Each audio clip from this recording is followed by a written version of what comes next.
Saheeli stood on the white sand of some lonely strand of Ixalan's northern coast. She held herself and contemplated simply walking out into the ocean, sparkling blue out to the cloudless horizon. In another life she could have stepped out across that distance with a thought.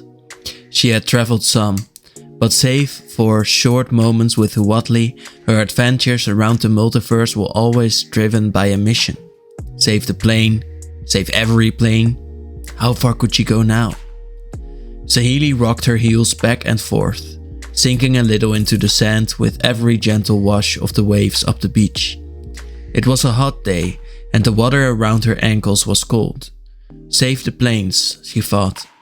There were so many of them, so many to see, so much to wonder.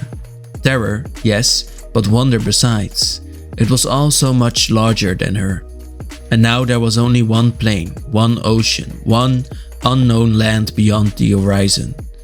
From the infinite to the miserably finite. The swirling portal, the rip in the multiverse, an omen path that she followed here had closed behind her. Foolish to take the risk, maybe, a rare moment of acting before thought. She watched little clams wriggle into the sand around her feet. Blind, reactive little creatures, tossed and tumbled through a great ocean to wind up here with her. Saheeli reached down, plunged her hands into the sand, and scooped up a double handful. She washed most of the sand away, using her fingers to act as a sieve until the sand was washed away and only clams remained. "Hello," Saheeli said to the clams. She watched their white tongues probe around the creases in her palms, searching for a way out. "Where do you think you're going?" Saheeli whispered. The clams ignored her and continued to search. Eventually they stopped, accepting their fate. Saheeli knelt, the cold water soaking her rolled up the trousers, and gently lowered her hands back into the water.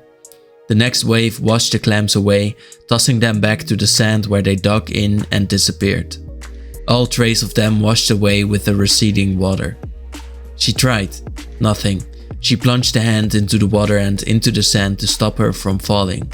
A brief, dizzy sway, consequence of gasping and finding nothing. Huatli's laughter called her back to the present.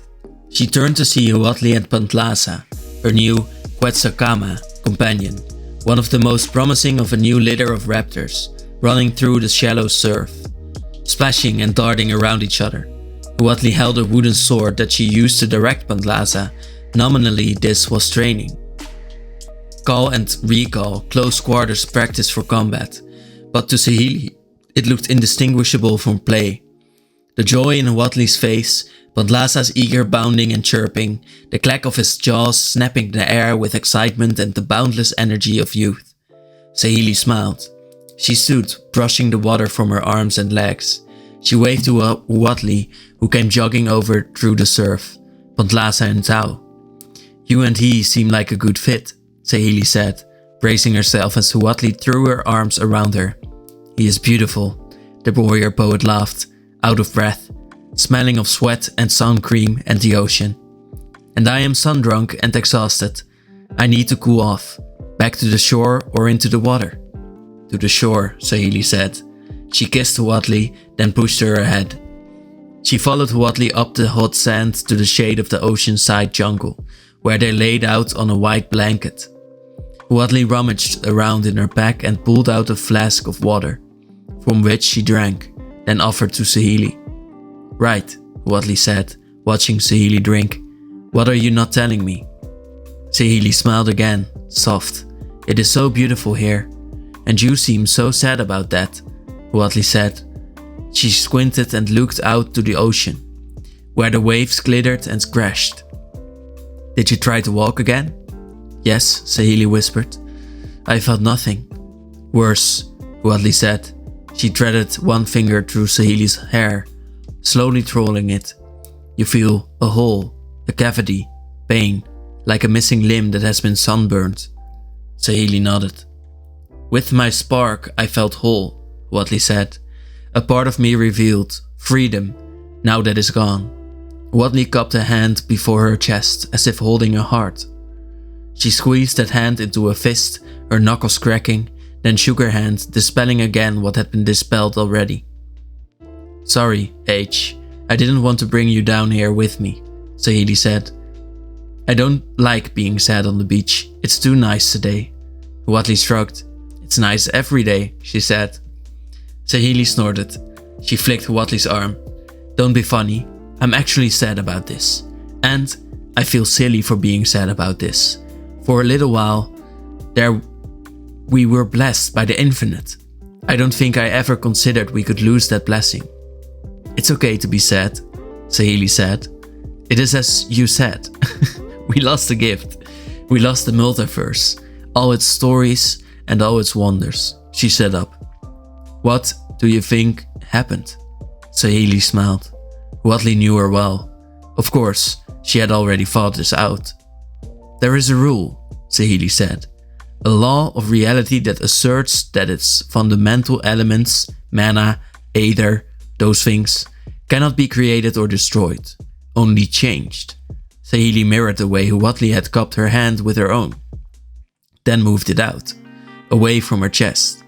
Movement is change. "So you think our sparks changed?" "Right.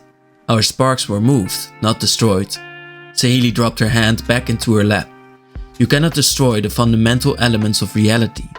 Life and death, being and non-existence. It is all the same substrate. Only the expression changes. And the location." "And the location," Saheeli agreed. "Where?" Saheeli shrugged. "Somewhere. I don't know. If they were taken, we can get them back. Maybe. Maybe not." "Someone can," Wadley offered. Saheeli smiled, looked away. "In the meantime," Wadley said, "we have Ixalan. And all of this," Wadley pointed to the horizon. "What do you think is over there?" "I don't know," Saheeli said. She looked back to Wadley, who was grinning. "What?" "I don't know either," Wadley said. "The pirates of the Brazen Coalition might know, but I don't. Officially, the Sun Empire has never sailed north." She stood, offered her hand to Saheeli, and pulled her to her feet as well. "We can go together, the slow way, and find out. Explore this world that is new to you and me both." Saheeli would like that, she thought. The slow way with a Wadley. She leaned in. "I'm still sad," Saheeli said. "Go again," whispering, her lips brushing Wadley's. "Me too," Wadley replied. "But we are here together, and we can go there together." Saheeli smiled. She would like that very much. Days later, Wadley and Saheeli stood among the assembled advisory council in the temporary throne room at the citadel at Araska. The boy emperor Apatzek Intli IV had traveled here with a great retinue as part of his post-coronation tour of the lands under his dominion. His arrival to Araska was the cause of much celebration. The Emperor of the Sun Empire, once more in the City of Gold, the place of legends and potentials. The people sang and cheered all through his arrival. Though the work of repairing the city of the wounds it suffered during the invasion continued, it progressed with vigor. This was not the solemn remaking of a city that had been lost. This was the triumphant resumption of business as usual. Ooh, that's a good line. Let's read it again. This was not the solemn remaking of a city that had been lost. This was the triumphant resumption of business as usual. Intli IV clutched a bright stuffed knit Quetzalcoatl, sucked his thumb, and struggled to stay awake. He wore dark colors and muted medals, still in mourning following his father's death at the end of the war. This world, like the boy emperor, was new and rich with possibility, and burdened by the aspirations of the old guard that survived. The advisory council had just finished with lunch, and the emperor's afternoon retirement was approaching. His nap.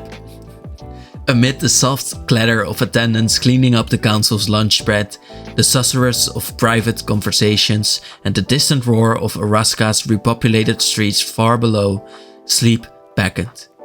It was a humid afternoon, alternating between golden sun and driving rain as the day's clouds marched over the city. Saheeli sighed, looked out at the grand panorama of golden Oraska and green Ixalan beyond, spreading out to the hazy horizon. She sipped her sweet iced hibiscus drink and tapped her nails on the fine glass. Home, for now, or until the end of time. Saheeli savored the delicate hibiscus flavor, then chewed on an ice cube. That's weird. Crushing it, she looked over the council and the boy emperor, knowing that she should be paying closer attention, but struggling against the deep exhaustion. She took another sip of her drink, trying to shake that fatigue, and forced herself to run through what she knew again.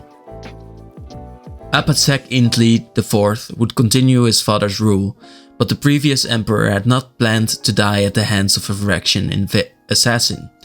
The boy ascended the throne in the wake of the invasion, still a child, barely able to sign his name, much less understand and sway the politics of his court or his empire.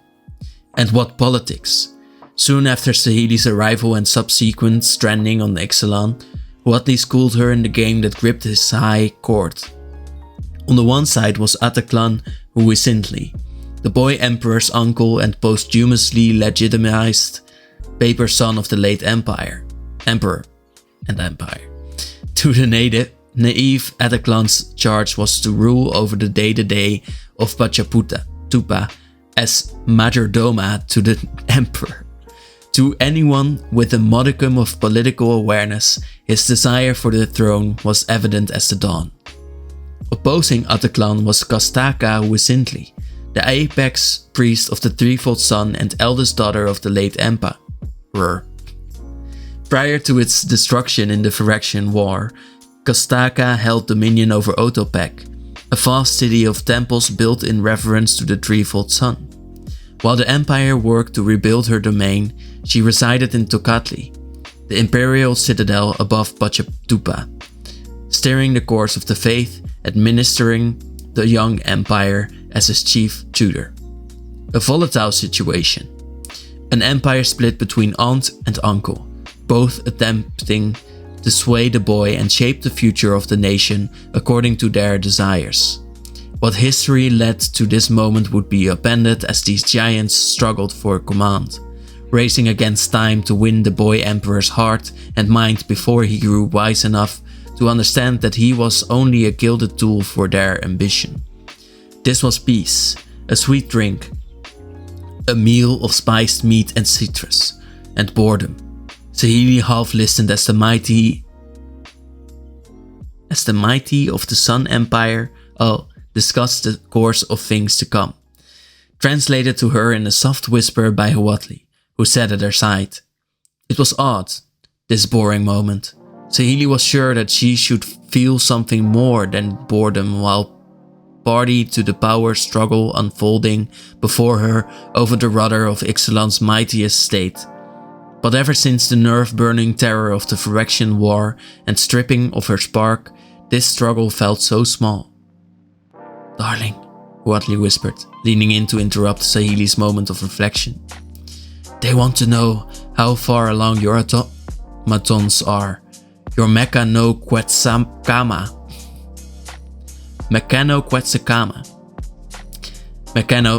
Saheeli snorted, stifling a laugh. Huatli's eyes went wide, and Saheeli remembered the rest of the council and emperor were with them. She turned her laugh into a throat-clearing cough, buying a moment to recompose herself. "The Mechano-Quetzalcoatl, yes," she said, using the emperor's word, in reality Atlacan's word, for her filigree Quetzalcoatl. "Production is slow at the moment, but," Atlacan spoke, interrupting her, "please stand when you address the emperor." Huatli translated, saving a sharp look for Ataclan. Saheeli could tell Huatli withheld the worst of what Atlacan said. She understood enough Itzukan, high and low imperial, to get the gist of it. She obliged, though standing and smoothing down the front of her tunic. Huatli stood with her as she would be interpreting. Saheeli folded her arms before her and spoke, evenly and slowly, while Huatli translated what she did not yet have the vocabulary to articulate. "We produce around a dozen of my filigree Quetzalcoatl daily," Saheeli said. "My first cohort of engineers are all experienced enough now to teach their own pupils, which some of them have begun to do. The Emperor wishes to know why production is slow," Huatli translated. "We have given you every ingot you need. Why do we not have a..." Huatli frowned on Atlacan's words. "Why do we not have a full amount of our laborers?" She finished, brow still furrowed at Atlacan, who had leaned in to the Emperor's ear, preparing to speak Saheeli's response to the boy. "We have a talent bottleneck," Saheeli said. "It is true that we do not lack for resources, and for that I am ever grateful. Your grace and generosity know no earthly bounds." Saheeli dipped a courtesy toward the boy Emperor. "Courtesy? But the burdens on myself and my engineers to teach and build are too great to overcome. Though our warehouses are full, we only have a handful of people experienced enough to assemble the parts our artisans create." "Then you cannot deliver what is promised?" Atlacan asked. "No, Lord Steward, we can deliver what the Emperor has asked for. It will just take longer to fulfill. At our current rate of production, I anticipate a delay of 6 to 8 months. Saheeli smiled through the surprised murmurs that followed Huatli's translation. She let the consternation pass and then continued. "I have every intent to finish this project as planned," Saheeli said, raising her voice to be heard over the rising din. "Mutterings and rumblings. I have sent for aid from the colleges at Strixhaven and the consulate in Girapur. Both planes are home to consummate scientists and engineers who would bring prestige to the Empire." She was losing them, she thought. An appeal to the heart then. "Like Huatli," Saheeli said, "I have lost my ability to walk the plains of the multiverse. Ixalan is my home now, and the people of the Sun Empire are my people now. And the Emperor is your liege," Huatli translated. Her voice soft in the fading echo of Atlacan's bellow. "Whose word is the word of Kinjali, the command of Tilonali, and the will of Ixali. You will have the Emperor's every time. The Emperor's Mechano Quetzalcoatl complete in the first time promised, or there will be consequences. Consequences any servant of the Sun Empire would expect, rather than leniency given to our guests." Huatli listened to the rest of Atlacan's shouting, one hand drifting up the small of Saheeli's back. "He hasn't said anything else that needs translating," she whispered, shaking her head. Atlacan finished, composed himself, and then waved his hand in a dismissive gesture. Saheeli understood that. She nodded his cooler. Huatli spoke for them, begging their departure and forgiveness, blessing the young Emperor and promising glory to the Empire and assurance that the project would be complete as promised. "Poet," Atlacan called out, halting them. Huatli held Saheeli's arm and squeezed. A comfort. "Steady. We have heard tale and rumor of ancient chambers far below the city," Atlacan said. "Secrets long buried, only just uncovered by our soldiers during their patrols." "What chambers?" Huatli asked. "I have been over, above and below Araska. No such chambers exist." "Maybe you have," Atlacan said, "but you did not delve deep enough to discover what the Emperor's own soldiers have found." Huatli kept her face composed, but Saheeli could see the vein pulsing near her temple. "I would ask some time to outfit and prepare my company." Atlacan leaned over the boy Emperor, ignoring Huatli to whisper to the child. Emperor Intli IV listened, grinned and nodded. "An adventure," he said, his voice high and bright. "The Emperor blesses your campaign." Atlacan said, "You are dismissed. Go and gather your things." "My company?" "Your company will remain in Pachatupa," Atlacan said. "It will take far too long to march them here. Instead, you will accompany Caparocti Sunborn and his lancers on his journey and serve as the eyes of the Empire. They have been told to expect you and await your presence before they depart." "As you wish," Huatli said. "As the Emperor commands," Atlacan corrected. Huatli said nothing. She bowed, then led Saheeli out of the throne room. "What was that?" Saheeli asked. Orders, that is all, Wadley said. She held a finger to her lips, shushing her. We need to go somewhere private. Follow me. The streets of Araska were crowded and loud, hot and rich with the smell of cooking meats, spices, and roadside industry. Hawkers and vendors shouted their appeals while buyers haggled in groups. Children laughed and chased small Quetzalcoatl while larger beasts snorted and bellowed. Driven by their handlers, hauling carriages of goods into the city from the healing lands outside the walls. The Empire, so close to death during the invasion, was alive now, though wounded. Quetzalcoatl carted loads of ruined masonry and contaminated debris away from the city to distant dumping grounds. Even though the oil was rendered inert, the city leaders would not risk exposure. The oil being rendered inert was as sudden as its arrival, with no guarantees that it would stay harmless. Wadley guided Saheeli through the busy streets. It was a festival today. Kites flew over the city and children darted between the thronging crowds of happy celebrants. Tens of thousands of people crowded Araska, citizens of the Empire who came here after the invasion's end, left their home states ravaged and inhospitable. Saheeli and Wadley were anonymous in the crowd, their conversation protected by the sound of the people and their city. H, what's going on? I don't know, Wadley said. I need to make some arrangements before I depart. Come with me. She pulled Saheeli through the crowd, navigating the both of them through the crowded streets. This piece is an illusion. Pieces are moving faster than I thought. And what pieces are we? Pawns, my heart, Wadley said. But pawns who know that they are being played. Here. Wadley pulled Saheeli into a cluster of stalls off the main avenue, where vendors were busy grinding masa and singing work songs. It smelled richly of earth and the cigarillos the women smoked. None of them looked up from their labor. Other people wandered in off the main street from time to time to buy goods. So Wadley and Saheeli stepped into the plaza were not noticeable. Stepping. Wadley checked that they had not been followed. Atlakan wants to resume his father's war, she said, satisfied that they were alone. He wants to punish Torazan. She pressed herself close to Saheeli, cradling her, acting as if they were stealing an intimate moment in the shadows between the stalls. He is already building a second Dawn fleet in Queen's Bay, larger and mightier than the first. Another war, Saheeli groaned. The people won't stomach it, she said. They can't.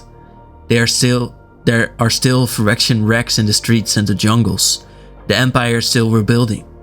It does not matter, Wadley said, gripping Saheeli's arms. The banners will rise, the priests will bless them, and the people will be swayed, she whispered. Atlakan will have the Emperor order me to write an oration, and if I do not, then he will have written for me to issue a recitation to open the campaign, to invoke the elders.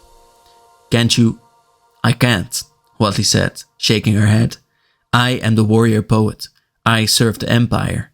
She clenched her jaw and stepped back from Saheeli.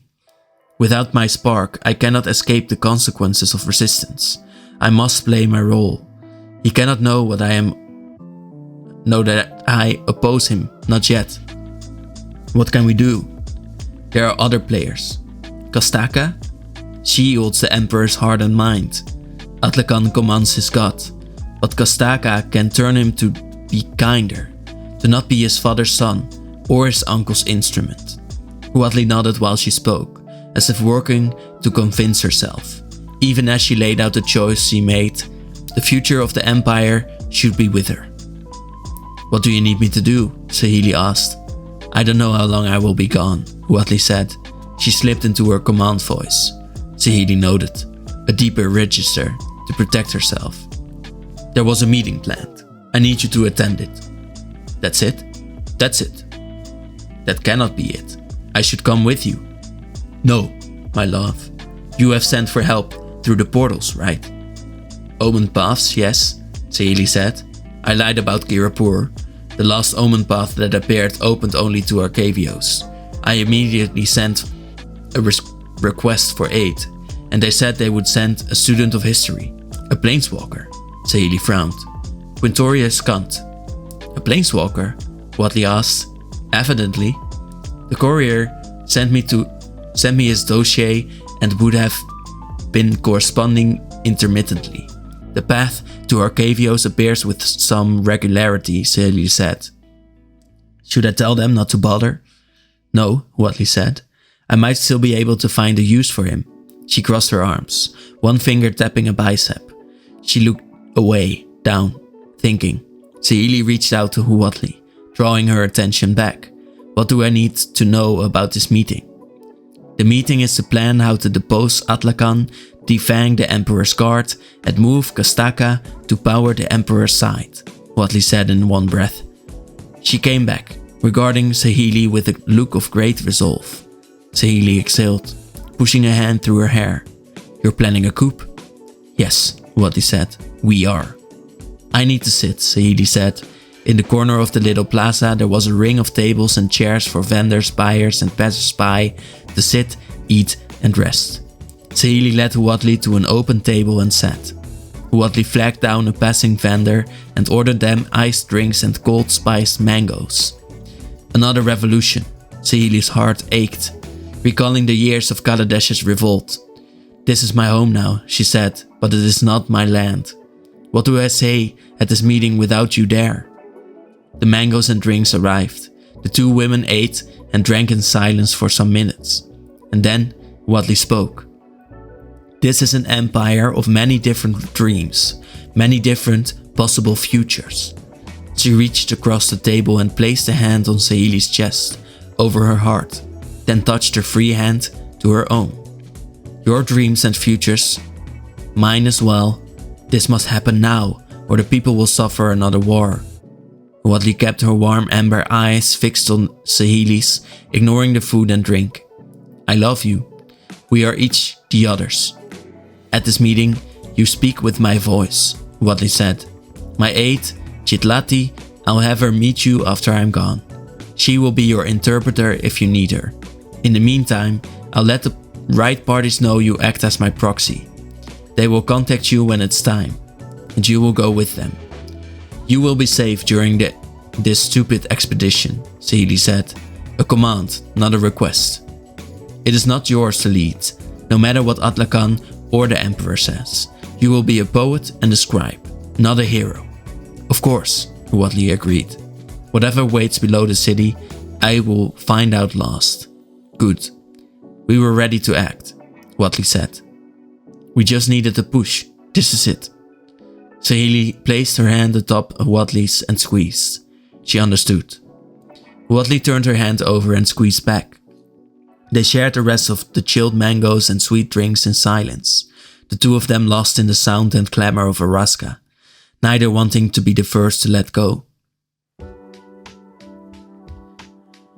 Whatley's allies contacted Saheeli only days later, just after the warrior poet's expedition descended into the caverns below Araska. The small group of co-conspirators secreted Saheeli out from the Golden City to the coast, where she boarded the ship to Queen's Bay. There, in the dead of night, among the raw hulls of the New Dawn fleet, Saheeli boarded another ship, which slipped away from Ixalan and out into the open ocean. The journey from Queen's Bay across the Eastern Ocean took nearly a week. Saheeli spent the duration clinging to her bulk below decks. Sick from a rolling ocean, the Brazen Coalition crew assured her was mild and calm. Her first day aboard the gunwale had been exciting, despite her reservations, but soon enough seasickness overwhelmed her and sent her below. A constant searching up and down, swirling without a horizon, nausea and dizzy spinning, creaking and thudding and coughing and retching, Saheeli spent several miserable days trembling in her bunk, sick and sleepless, drifting between half sleep and half awake. In that horrid half-life she dreamed of home and the distance between here and there. She cried out to Whatley. She reached deep within herself and tried to planeswalk away from this place, Ixalan, the rolling ocean, the sick bed ship, and remembered she could no longer do that. she sobbed. She slept for a handful of blessed hours, only to wake parched, her head swimming. Saheeli emerged from her quarters into a midday as grey and pallid as she. Finally able to walk, her stomach settled by the resolution of that argument between balance and motion. Her nausea had broken and she was famished. The ship was blessedly still, finally at anchor in a calm sea. Dark islands crouched off the starboard side of the ship. Beyond, hazy in low clouds, was the edge of a continent, rising from the horizon line. "What is that smell?" Saheeli asked, approaching a mixed group of Sun Empire and Brazen Coalition sailors. The motley crew collected around a coal-fed cooking crate. One Coalition salt turning a rack of skewered fillets, while a Sun Empire soldier painted the sizzling meat with a rich, dark sauce. The group shuffled to do as the sailor asked, making room for Saheeli to crowd in and around the cooking crate. She wore a blanket around her shoulders. It was a cold and damp hour in the morning, and the heat thrown off by the grate was welcome. "Drink." "Thank you, Chitlati," Saheeli said, accepting the mug of water Huatli's attaché offered her. "Hungry?" Chitlati asked. "They caught a golden thunini this morning, which is like a panini. Apparently, you hardly need to cook it before you can eat it." "Aye," one of the Coalition salts said. "Fresh is best. A quick sear with salt and pepper is all you need. Gift of the ocean herself, tender as butter." He held up a skewer of cooked fish, eyeing the dripping sauce the Sun Empire sailors had painted on. Saheeli's stomach rumbled at the rich smell. The pirate offered her the skewer and she took it, biting off a cube of seared thunini. Pepper, salt, tangy lime, and the rich, clean taste of the fish itself. "This is the best meal I have ever had," Saheeli said around a second mouthful. "I never thought I'd eat anything other than broth again," she laughed. "You were down longer than anyone," Chitlati said. "Impressive work." Saheeli let that go unremarked. "Where are we anyway?" "Nearly upon the sands," Chitlati said. "I hope you're ready," she said. Chitlati looked around Saheeli at the sound of a party approaching from the other end of the ship. "The Apex Priestess approaches. She's been asking after you." Saheeli turned, eating another bite of thunini, to see a small party of priests and administrators bundled against the cold and wet approaching them. At their center, walking with purpose unaffected by the swaying ship, was a severe woman in fine, if muted, Sun Empire regalia. "Not for my health," Saheeli said to Chitlati, who only just managed to suppress a laugh. Instead, she knelt and bowed low, motioning for Saheeli to follow. She was a subject of the Empire now, no longer a guest. "Your worship," Chitlati said, bowing. Apex Priestess Kastaka, who is Sindli, eldest daughter of the late Emperor and beloved aunt to the new Emperor, waved her hand, dismissing Chitlati and the bowing sailors. "Saheeli Rai," she said. "I am glad you are well. Please," she said, slipping her hand out of her robes to give a slight gesture. "Walk with me. We have much to discuss." Saheeli did as asked, standing to walk alongside the Apex Priest. Kastaka was tall, made even more imposing by the broad helm of office she wore. She was flanked by a retinue of Kanchakatan, temple guards chosen for their faith, loyalty, and prowess, who were similarly garbed and additionally armored. "Did Huatli prepare you before she departed?" Kastaka asked. She walked as a glide, unaffected by the heavy robes she wore or the swaying of the ship. Her voice always a low lilt, the speech of one who thought in verse, chapter, liturgy, like Huatli, Saheeli thought. Kastaka knew speech could be a weapon or a bomb. "Yes," Saheeli said. "She told me of the vision that you and the others have for the course of the Sun Empire." "And you?" Kastaka asked. At no point did she look to Saheeli. Her eyes were on the horizon, away with her thoughts. "What is your vision for the course of our empire?" "I share Huatli's dream," Saheeli said. "Peace above all else." "Admirable," Kastaka said. "I have some questions before we proceed. Your Quetzalcoatl, You built them and gave them over to the Emperor's engineers. Are they loyal to them or to you? They are machines, Saheeli said. They're loyal to whomever holds their command codes. And the codes? Kept by the Imperial engineers. But there are master keys, physical keys, in my production facility in Pachatupa. They walked slowly, but Saheeli already felt out of breath. Kastaka smiled. Good, she said. Your High Imperial is good, by the way. I learned from the best. What did she teach you of Torazan? Saheeli could not stop the look of surprise as it flashed across her face. Mild but evident. I know that the Sun Empire and Torazan have warred before and remain great enemies. Alta Torazan, Kastaka said. Torazan is the continent. Alta Torazan is a land of vampires. We are not enemies with Torazan, nor Alta Torazan in truth, but with the Church and the Legion of Dusk. I assumed those were distinctions without a difference. Never mistake the map for the land, the Apex Priest said. They reached the captain's cabin, waited for an attendant to open the door, and then walked inside. The quarters were warm and lit by sunstones, filled not only with the raiment and textiles of the Apex Priestess, but a heavy table, upon which were staked large charts. Saheeli approached them with curiosity. Where are we? Saheeli asked, leaning over the map.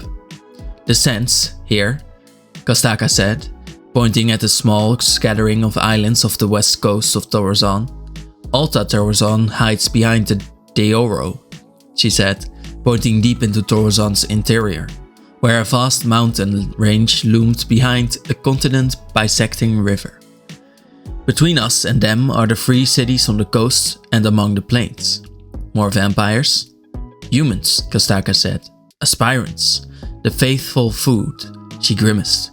I have a favor to ask of you. Of course. Take notes in your language, Kastaka said. I cannot trust any code in my language to withstand scrutiny, but you are the only soul on all of Ixalan who can read and write your script. I can do that, Saheeli said. Good. Gather your things. We leave before the hour is out. Saheeli stood on a dark, cold beach on the eastern coast of San Gale, the main island of the Sands, and looked out over the grey ocean toward Torazan. The vampire's continent lurked behind a front of rain and low clouds, picked out by strings of coastal lights, lighthouses, and fishing vessels dispatched from the free cities. This was a cold shore, far from Ixalan's lush warm green. Saheeli shivered, pulling her raincoat tighter around herself. The sooner she could be done with this, the better. A lone coalition ship, twin to the one Saheeli arrived here on, weighed anchor 100 yards off the beach. A solitary launch beat against the waves, a huddle of cloaked figures aboard it, hunched against the wind-whipped spray. They were here. Saheeli turned and walked back to the lighthouse where Kastaka and the rest of the Sun Empire party waited, crossing the short distance slowly, considering her steps as she mused over what Kastaka had told her over the last 2 days. War makes for strange alliances. Death shifts equations. Desperation forces action when otherwise there might have been peace. Kastaka told Saheeli of mercenary spies from the Brazen Coalition. Loyalty assured through weights of gold returned from the free cities to whisper to her priests. The news they returned prompted fear, but also action. Doomsday fervor spread across Alta Torazan like a plague of eager fear.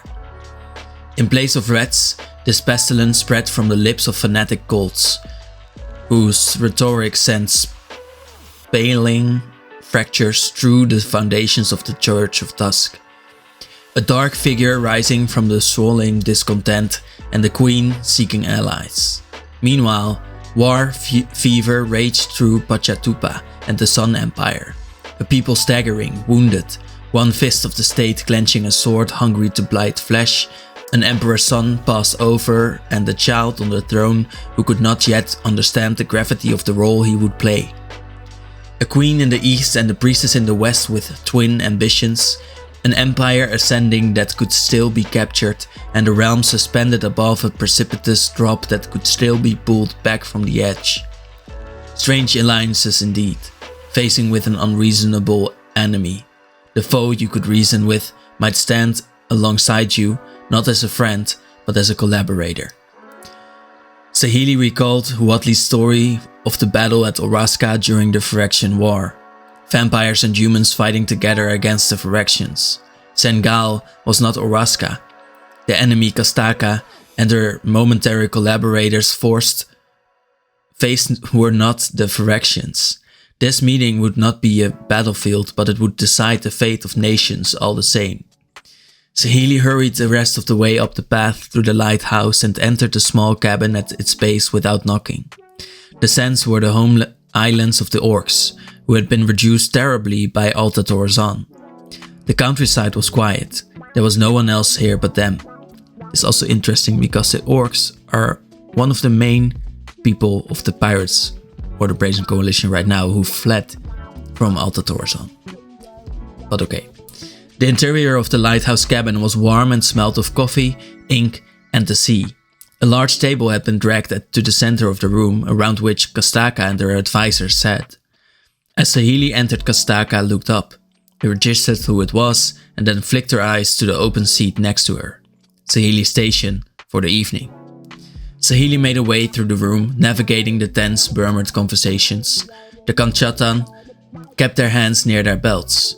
At the empty loops were where they usually wore their maquawitls, fingers surreptitiously brushing the hard silhouettes under their clothing where they kept concealed knives. Trust, Kastaka said to Saheeli as she settled in, will be forged tonight by shared betrayal. Do you understand? Saheeli nodded. My cousins and I stole a sheet of sewn papdi from the window of a sweet shop once. We vowed never to speak of it to anyone. She scribbled a few loops of ink on the writing pad, priming her pen. Our friendship only grew from there. A heartwarming recollection, Kastaka muttered. All that to say, I understand. A rapid knock at the door, followed by the rising whistle of wind and rain as a Kanchatan stepped inside.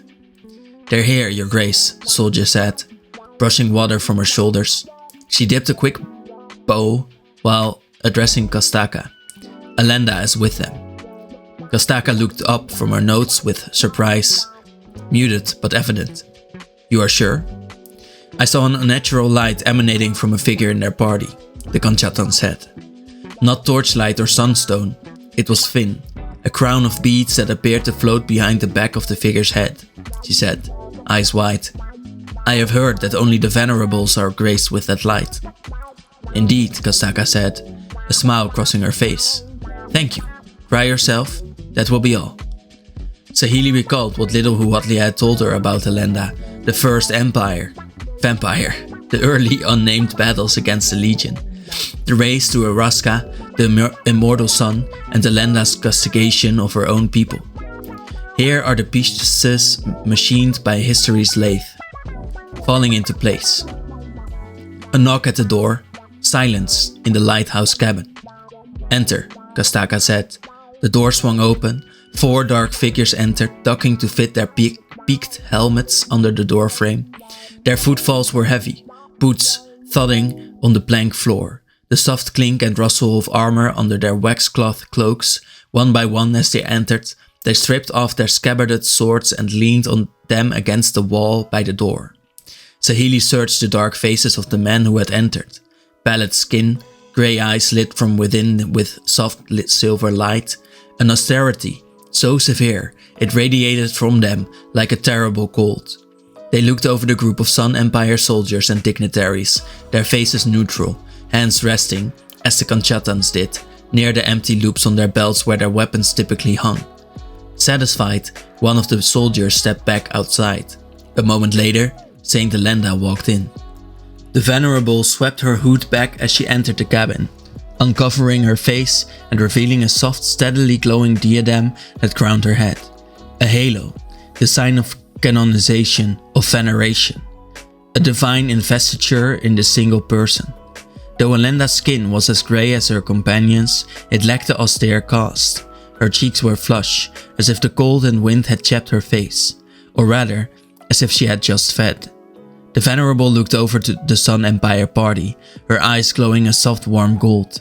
She smiled, and Saheeli could see the tips of her fangs poking just out from under her lips. "Elenda," Kostaka said, standing. "Please sit and tell your soldiers they can relax. We are all collaborators here." "Collaborators," Saint Elenda said. "Collaborators," she repeated. "I prefer friends." "Is that what we are?" Kostaka said. "It's what we must be," Elenda replied.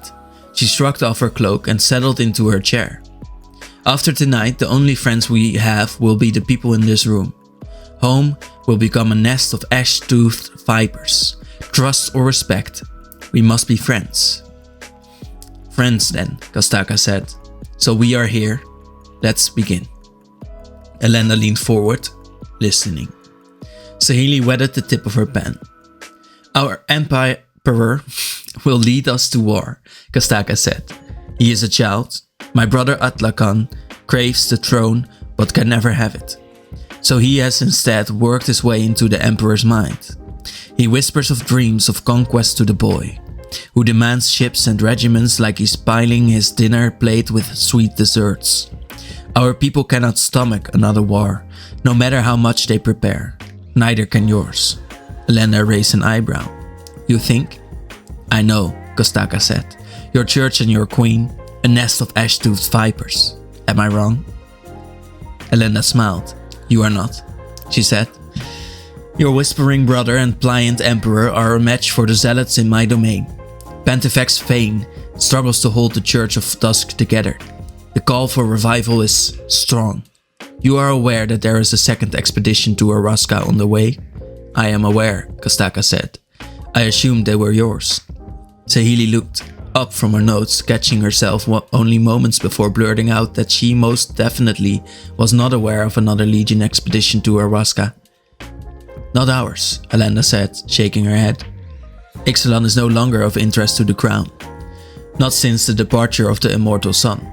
This group is led by Vito Quijano de Pasamonte, one of the Antefex's hierophants," Elenda said. "Not sanctioned by the church. The Queen's Bay Company, one of the Queen's ventures, infested now by backward bloodthirsty eschatological fanatics who think they can bring about the Age of Blood by returning Ecclesots to Alta Torazon. Can they? Yes, unless they are sold." Saheeli's hand ached. She gripped her pen hard enough to white her knuckles as she transcribed. Elenda spoke with a lightness to her voice that sounded unserious to Saheeli.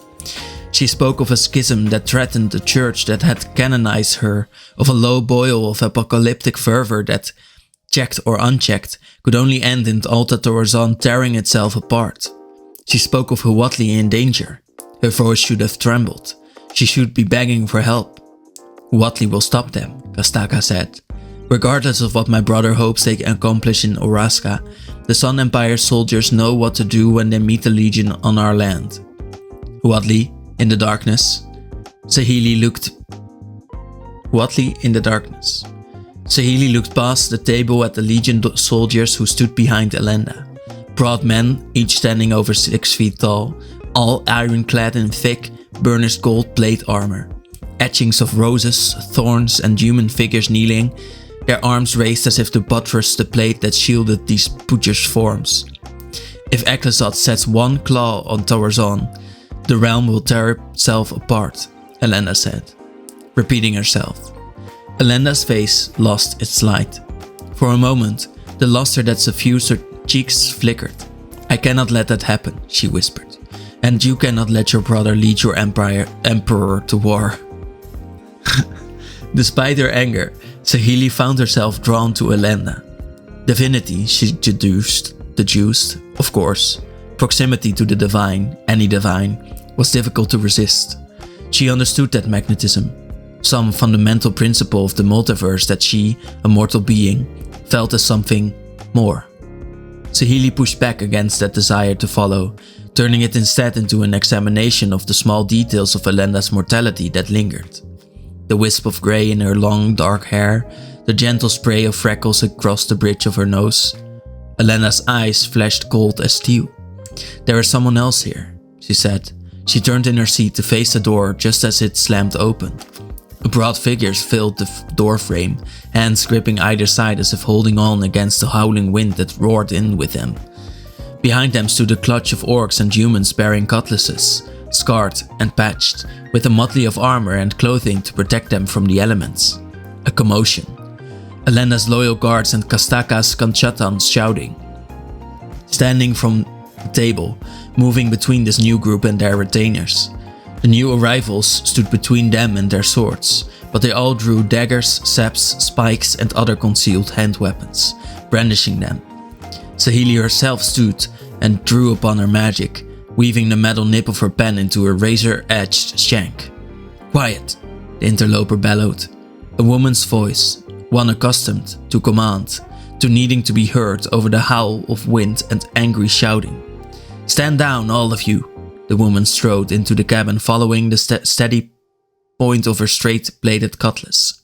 She was older, wrinkled and sunburned, but carried herself with an oaken strength.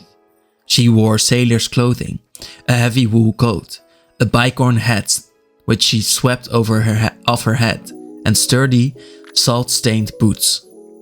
Kastaka snapped a quick command to her Kanchatan, who held their concealed weapons steady and did not back down. The apex priestess herself clutched a small knife, ready to fight. "Do as she says," Elenda said, standing. She placed a hand on the shoulder of her nearest guard and motioned for them to lower their weapons. "Admiral Brass," Elenda said, addressing the woman who had just burst in. "You weren't expected. You come here on my ship to haggle over nations on my land?" Admiral Brass smiled over her sword at Elenda. "Mate, you need to adjust your expectations as the role of the couriers when the cargo is this good." "What do you want?" Kastaka interjected. "Gold? Information? We have already paid your mercenaries. Our debt is settled." Brass flicked a glance to Kastaka, her cutlass unwavering. Behind her, her sailors chuckled. "Quiet," Brass snapped. A lock of pale, golden hair slipped down across her face. With her free hand she tucked it back, wiping the rain and sweat from her brow. She looked between Elenda and Kastaka, weighing the two women. Saheeli unwound her filigree needle, reshaping it back to a simple pen. In this room were three of the most powerful people in Ixalan. Venerable Elenda, the living saint of Church of Dusk, Kastaka Wisintli, apex priestess of the Sun Empire, Admiral Brass, leader of the Brazen Coalition. She tried to recall what Huatli had told her of the Brazen Coalition and Admiral Brass, but found herself at a loss beyond pirates, gold hunters, something to do with stolen magics. "You and yours have paid your debts to me," Brass said, "but I'm no merchant or banker." Kastaka looked to Elenda, who kept her face beatific, neutral.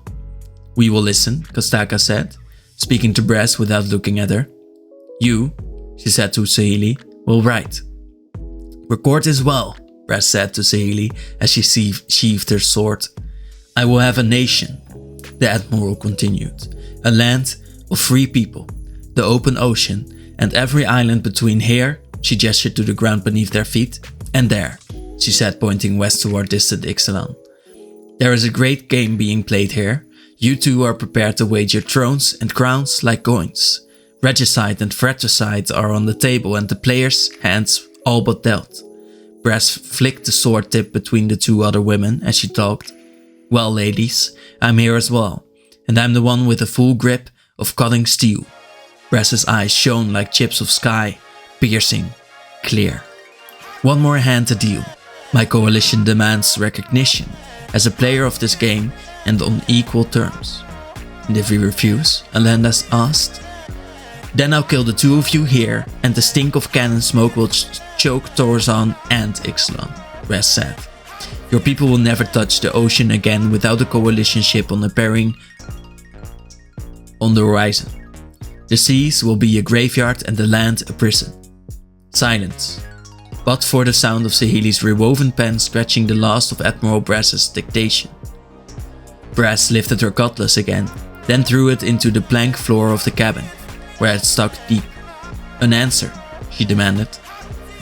"What will it be? A state or the guns?" "A bold courier," Kostaka muttered. She crossed her arms. Is that your answer? A moment, Kostaka said. I'm thinking. This pirate is holding us hostage, Elenda said, a bemused tone to her voice. What is there to think about? Her offer is not without merit, Kostaka said. Will you be our ally, Admiral? Elenda asked. Governor, Brass corrected. And I will pledge my fleets to those who pledge themselves to our cause. That's not a yes, Elenda said. You haven't made your decision, Brass shot back. You should say yes, Saheeli said, speaking up. Another hush fell over the room. Pardon? Elenda asked, turning to Saheeli. Accept her demand, Saheeli said. She had faced down worse than Elenda, but the venerable's gaze was still unnerving, mesmerizing. A glimpse at the divine, a pinprick in the veil between mortal and immortal, not of her own faith, but awesome nonetheless. Saheeli cleared her throat and continued. You both need allies. You both are working against a clock that is working against you, without knowing how much time is left, Saheeli said. As Governor Brass said, this is the game. Nations are at stake. Deal now and secure the seas, Saheeli said. It makes sense. How much of our history do you know? Kostaka asked. Did the Watley tell you anything of the coalition's rampaging up and down our coast before the Phyrexian War? I know only a little, Saheeli admitted. The race to Araska mostly. They raided our fishing fleets and pillaged our temples, Kostaka said. They have killed thousands of our citizens and looted hundreds of artifacts to their adventures. Kostaka spoke firmly, but without anger. The war forced us to stand together. Those bonds have only grown, but as a scar. The wound still aches. What Brass asks is difficult to agree to, Elenda agreed. A nation of pirates and castaways who claim the ocean, she sighed. I don't see it. And the queendom of vampires is easier to countenance, Brass laughed. We don't need to beg for recognition, Elenda shot back. You'll beg for mercy, Brass growled, reaching for her cutlass. How many ships do you have? Saheeli interrupted. Admiral Brass, your ships? Admiral Brass let go of her cutlass. I'll need a guarantee before we go any further, she said, addressing Saheeli. Kostaka, you can't let this scribe. I can, Kostaka said. She waved a curt gesture to Elenda, silencing her. The Venerable blinked, surprised at Kostaka, and Saheeli assumed herself for obeying. A fair trade of information, she said, addressing Brass. On my word, Brass nodded. Kostaka took a deep, grounding breath. The Emperor is building another fleet of 10,000 ships, she said. He intends to use them to invade Alta Torzan. And how many has he built so far? Brass asked. At least 200. Kostaka said. That matches with what we know, Brass nodded. We have 600 fighting ships stocked and seaworthy, all veteran crews, with reserves in dry docks across the sea. The Legion fields a mere 80 fighting ships, the rest are merchantmen and other traders. Is that correct? She asked, looking to Elenda. What makes you think I'll tell you? Because it is your turn to play, Brass said. My pieces, your pieces, her pieces, all on the table. Mutual trust or mutual destruction. We are discussing terms, is that right, Kostaka? That's right, Kostaka agreed. The coalition is already woven into this plot, Elenda.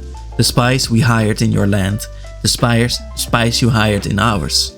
The ships the both of us took to come here undetected by our foes. This very island, they have been at the table with us the whole time. Brass offers us an alliance for the moment. If we accept, we all get what we want, Kostaka said. Elenda looked around the room, silent for an overlong moment. When she spoke, her voice sounded tired, her pride bruised.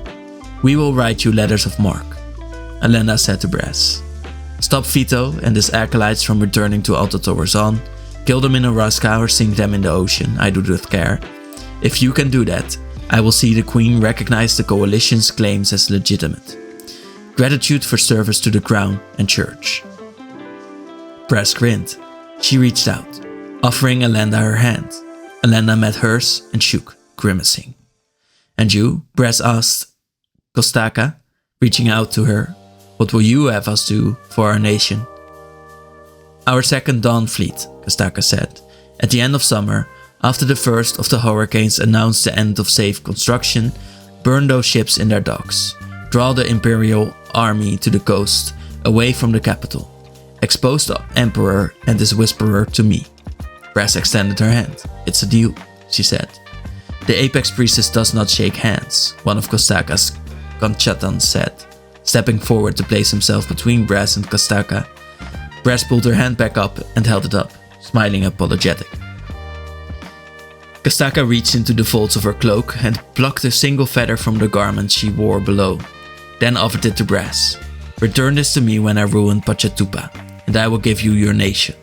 That's it? Brass asked, taking the feather. That's it. And after, Brass asked, trade, alliances, diplomacy, you'll deal with us on equal terms? I promise you nothing beyond a state to call your own, Governor, Kostaka said. Her smile was a raptor smile, one nation recognizing another at its border. Brass considered this. She passed the feather back to one of her sailors, who tucked it safely away in a weatherproof pouch. It is done, she said. Done, Kostaka agreed. Done, Elenda said. Done, Saheeli said, finishing her transcriptions of the meeting. She placed the paper on the table, set her pen across it, and stepped back. One by one, the three leaders signed, sealing their contract. Saheeli blew on the ink to dry it, then rolled it up into a tight scroll. Medal, Saheeli said, looking to the soldiers in the room. Coins on the table, please. Reluctantly, the soldiers all fished coins from their pockets and purses and stepped forward to toss them on the table. Under this rain of coins, Saheeli spun a fine copper, silver and gold container around the document. She embellished it a little, etching a filigree pattern across its face, but was sure to seal it against the elements. When she was done, she lifted the seamless metal cylinder up, inspecting her work. Who carries that document? Brass asked. Elenda, Kostaka said. Consider it a receipt. Saheeli is the only one who can open that case without destroying the document inside. Is that correct? Right, Saheeli said. If you cut or melt the case, you'll destroy the paper inside and this deal will be voided. It may be that we don't want it destroyed, Kostaka said, looking at Elenda. And an unalterable agreed upon debt to be paid, she said, addressing Brass. Good enough for me, Brass said, nodding. She tugged her cutlass from the plank floor. I'm off, she said, sliding her sword into its scabbard. Pleasure doing business with you two. The ships you sailed here on will be resupplied, their crews replaced and otherwise made ready for your voyages home. Best of luck to see you both, she said on her way out. And see you in the new world. Brass and her retinue left the cabin, heading out into the howling storms with their coats tight around them. Cheers rising to meet the raging wind. The new order of the world decided in, 30 minutes, Elenda said. She stood and gestured to her soldiers. You'll excuse me, Your Eminence, she said to Kostaka. I have a queen to inform, and the church to hold together. Elenda, like Brass, paused at the open door. See you in the new world, she said, an unsaintly twinge of sarcasm in her voice. She flipped up her hood and departed, leaving Saheeli, Kostaka, and the Apex Priestesses, Conchatan soldiers, alone in the lighthouse cabin. Silence followed the Venerable's departure. The rain beat on the tiled roof.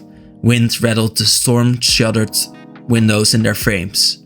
Kostaka sat quiet, frowning, staring at the divot where Brass had plunged her cutlass. Further, Saheeli guessed, into the belly of the plane, where agents of both nations raced on errands of opposed sovereigns. The diplomatic artifice was hideous to Saheeli, disorganized, messy in cost, efficiency, trust, and human lives. Alliances shifted, decisions were made, not on facts but leaps of faith and trust.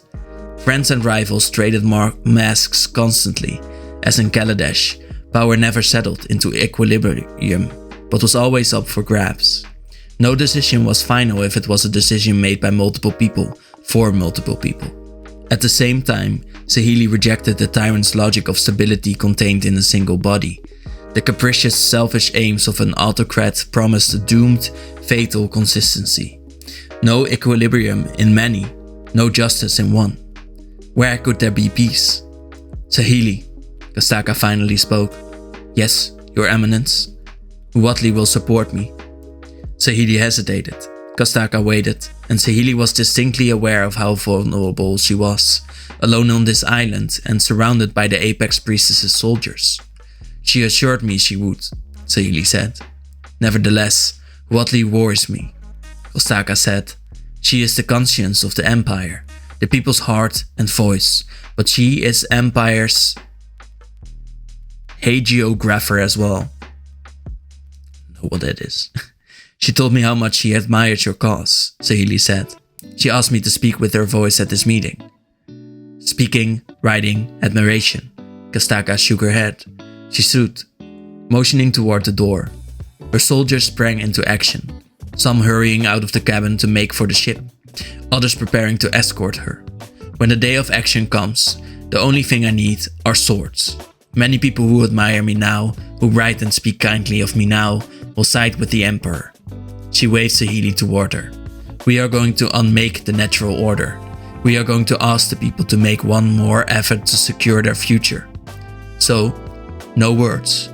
I need action, swords. I need a warrior poet.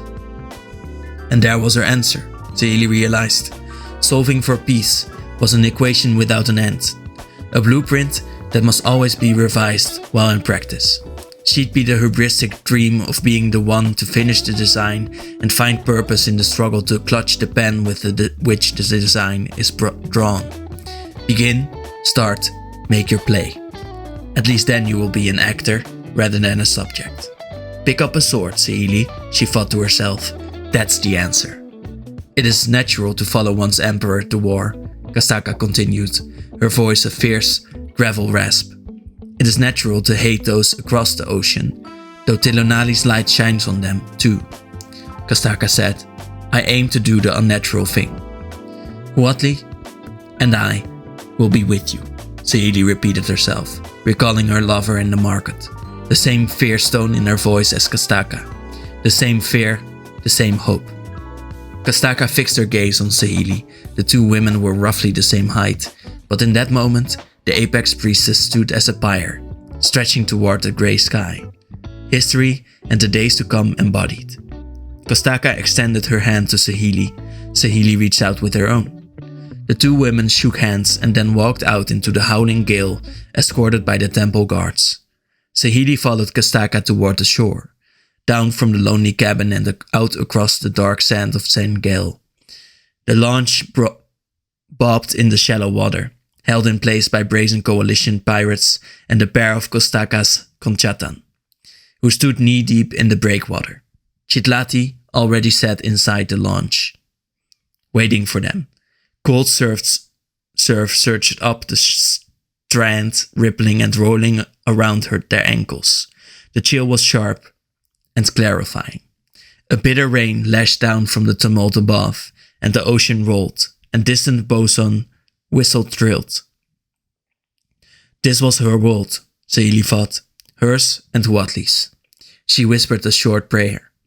Old scripture long ago memorized and wrote, but now, even if only for the moment of its utterance, genuine. She reached up to the Conchatan, who offered her a hand, stepped from the water into the knocking launch, sat next to Chitlati, and pulled her rain clothes tight around herself as the other soldiers piled in. With help from the coalition sailors, they shoved off the sand, undocked their oars, and rowed against the rising surge toward the distant ship that would bear them back to Ixalan, where the next round of the great game would soon begin.